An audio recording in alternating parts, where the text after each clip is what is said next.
Hey everyone, and welcome Taurus to your March 2023 general reading. So glad that you're here. Thank you for being here. This is a general reading for the sign of Taurus for the month of March. As always with general readings, take what resonates with you and leave the rest. Everything is not for everyone, and that's just how it is. I would like to know how it goes in the comments, though, and let me know, either way, how it is. As always, you'll want to check out the other videos for your sun, moon, and rising signs to get a more clear, complete picture about how the month of March is going to play out for you. I would like to bless my decks of cards with all forms of love, light, and fabulousness. And I ask that the messages be clear and concise and for the highest good of everyone involved and everyone who views this video. All right, so what would it be? Now, we're using this month the Mermaid Tarot, so in honor of March and the month of Pisces. So your month will come around when it gets closer to Taurus season. We're going to do 3 cards for your recent past, 3 cards for the present, and 3 cards for what's coming up for you in March. Keep in mind these all can kind of blend together, and maybe I say it's past, but it's not really past for you. That's okay. It's all kind of fluid. All right, 3 cards please for Taurus. Okay, 2 more cards, please. All right, 1 more. Thank you. Okay, your first card is, ooh, nice. Your very first card, Taurus, is the Fool. You are embarking upon a new, exciting journey. You've either recently done this, you're in the process of doing it, or you might be doing it right now. Or in March. The Fool is all about a new exciting adventure. It is the beginning of the major arcana in tarot, and it is representative of a new beginning of some kind. I love this. New beginnings are always exciting. The Fool never looks back, right? And you can see, like, this is a big change too, because literally she's going from being a mermaid to walking on the land. That would be a huge change.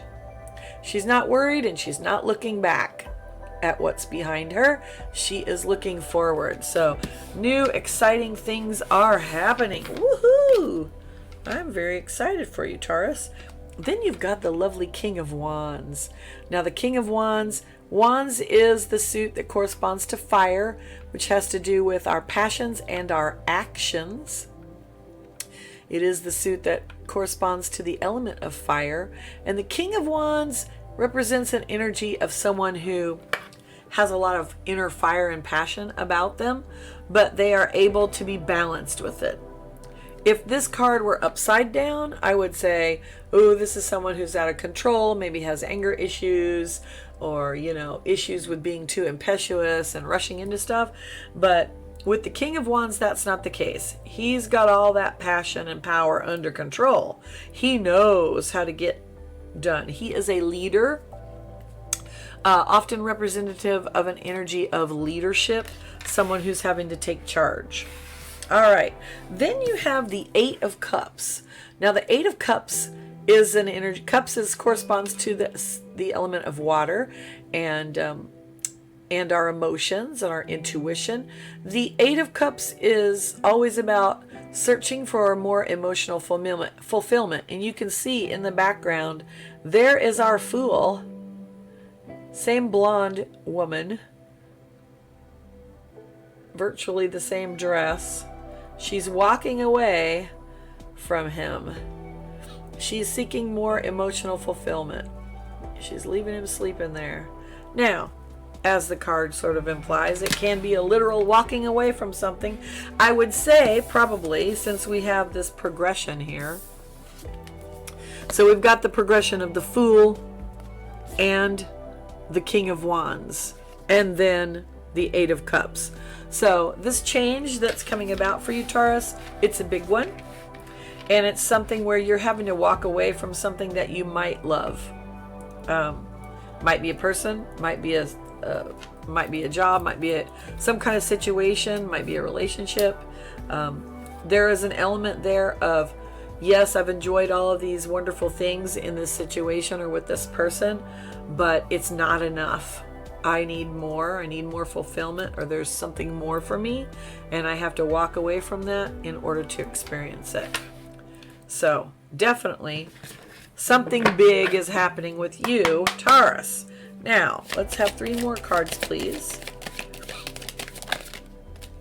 Okay. Give us a little bit more insight on what's... Okay, everything coming out at once. Woohoo! All right, so we've got the 3 of Wands. Now, the 3 of Wands is always an interesting card, because the 3 of Wands is about the decision has been made and you're already moving down the path, right? So the Fool is the very beginning. And then the 3 of Wands is a little farther on. You're starting to see the results of your labors. She's using this as a focusing agent, right? This thing that it's a light, but it can also help illuminate the way, right? So 3 of Wands is always about action, wands. You've taken some action. You're starting to see it, but you're not at the end of it. We haven't seen what fruit your actions are going to bear yet. The cool thing is that you've got the Star. Now the Star card is the card of hope and faith, being divinely blessed. It always shows the heavens. I always love that.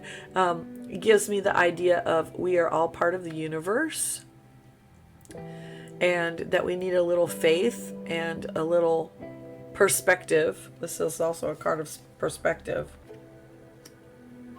We'll see how that works with others in a minute. Then you have the 9 of Swords. Now the 9 of Swords, this often looks like this horrific card. Let me see if I can get it to focus. And it doesn't want to focus to A. Great. Listen here, buddy. There it goes. All right, so in the 9 of Swords, this particular version of it, we see there's some sort of creature, some kind of ocean creature, maybe a siren, a negative aspect of a mermaid, and the person up above is trying to shut out the sound by putting their hands over their ears. So there's noises in your head, right? Literally. The 9 of Swords is always about anxiety and worrisome thoughts. The Suit of Swords is it corresponds to the element of air, and it corresponds to our thoughts, our mental processes, and our communications. Often this card shows someone who's sitting up in bed in the middle of the night and they're just like, I cannot get out of my head. These thoughts are just keeping me from sleeping, right? And here it's the siren and her noise that we're trying to shut out. So again, it's in your head, right? Your thoughts are keeping you in this treadmill of worry. So the cool thing is that you're walking away from a situation and you're worried that it isn't going to work out. And you're worrying about it so much that it's keeping you awake. So the 9 of Swords, when it comes out, it's always a reminder from tarot. Quit the incessant worrying. That's to the level of obsessing, right? That's not helpful. That's not going to help you. All right. So what's going to help Taurus in the month of March, please? I need 3 cards. And everyone cannot come out at once. Doesn't work like that. One of them had to go flying across the room. Pardon me. Ooh, and it's the World card. All right, so you are at the end of a major cycle in your life, Taurus. Big things are happening. This is coming right underneath the 3 of Wands. So what this tells me is, and I'll have you look at it. So we've got the Fool, then we've got the 3 of Wands. So the beginning of the journey, partway down the journey, the end of the journey. This new move that you're going to be making. Now this could actually be a physical move. It could be something an inner journey. It could be a new job. It could be a new position at work. It could be a new friendship. It could be a new relationship of any kind. You've started it or are about to. You're going to put some work in. It's going to involve a big life lesson for you. It's the ending of a major cycle. The World card is always about the end of a major cycle and the beginning of a new one. And the beauty of it is that you take all the lessons that you've learned from this big cycle and you're carrying those forward with you into your new thing. So you're not starting from scratch again. You're starting with knowledge. You're starting with, a bag of tricks that you're going to be able to use. It's a better foundation that enables you to move forward. All right. So then, what do we have? We have the cute Knight of Cups, the most romantic knight in the tarot. Cups, of course, corresponds to your emotions and the element of water. And the Knight of Cups is about being in love with being in love. It can mean a new relationship of some kind. I gotta say, in this Mermaid Tarot, he's pretty hot. I'm just gonna say. So there's the possibility that Mr. Right or Mr. Right Now is coming in, and here's your hope card, and then here you are, or here he is. I don't know. I think there's going to be an element of romance, but this can also apply to, a physical move. Maybe you're falling in love with a whole new area that you're moving to. That would be exciting. All right, and then your final card, is the Queen of Cups. So Taurus, lots of good feels for you. The Queen of Cups is all about emotional fulfillment, love, joy, happiness, gratitude. She is very good at being very caring of other people, and she's very balanced in this. She doesn't let her emotions get the better of her. She exhibits them in the proper way. Now, cool here that you have the Eight of Cups, which is looking for more emotional fulfillment. Then you have these anxieties from the Nine of Swords, and then you have the Queen of Cups. So all these anxieties, all this worry is going to get resolved. You've just got to relax a little bit, Taurus, and chill. It's going to work out.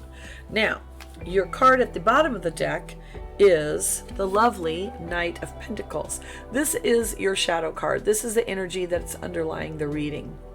And the Knight of Pentacles represents slow and steady wins the race. When you start out on a new journey, you're all excited and you really want to get going with it. And so you may have a feeling of impatience, but that's not going to serve you well. The Knight is about, here's the thing I'm going to do. Here is my goal. Here are the things that I have set out that are going to get me to my goal. I am going to do them one by one, faithfully, without fail. I will do the thing that I have said that I am going to do.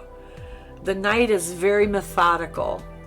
It's a slower energy because it's pentacles, which has to do with the element of earth, all of our resources. So you're going to have the resources. You're going to be able to take the action. The energy underlying this is slow and steady wins the race. Don't worry about worrying about it. It's going to happen. So if you're looking for love, Taurus, it's going to happen. You're looking for a new job, Taurus, it's going to happen. You're looking for, whatever it is you're looking for, slow and steady wins the race. Oh my gosh.